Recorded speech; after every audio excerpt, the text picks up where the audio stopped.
various ways where an individual can be affected mentally because of this long periods of movement control order. So first of all of us are in this together. However, not all of us are in the same circumstances, and therefore, if we're looking at it from a point of view of mental health, the ability to maintain good mental health is not just the individual ability, but also the ability for him to cope with the circumstances that he's in or she's in, and also the environment that they are in at the moment.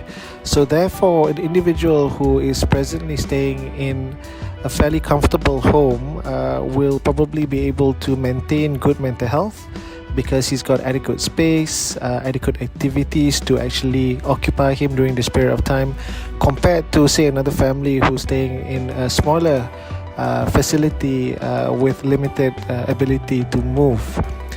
Secondly, the prolonged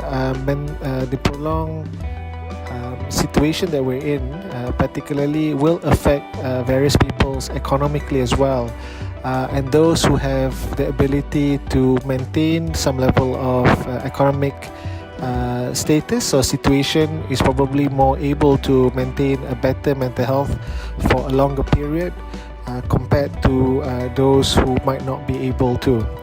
The third one is the reasoning for us all to be staying at home for such long periods of time. Now, one of the problems with this particular movement control order is the loss of control, because this movement control order was actually imposed on all of us and has led individuals to sometimes not be sure about why they are in this situation, and this sense of loss of control affects individuals' mental health quite dearly. So people with a mental illness, particularly depression and anxiety, will feel a higher sense of arousal during this period of time, similarly like all of us.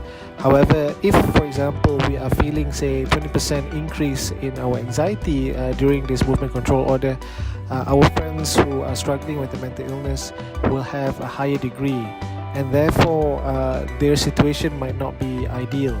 Secondly is the fact that these individuals might struggle to access the help that they need, whether it is the clinic appointment, whether it is the medication that they need for their particular illness. So how can they cope? Well, first of all is to ensure that they are adequately treated and that their medication is provided regularly.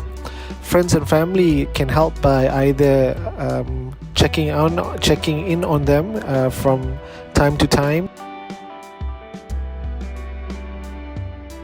There are two reasons why the movement control order might increase the levels of loneliness. Number one is the physical distancing advice that we are giving.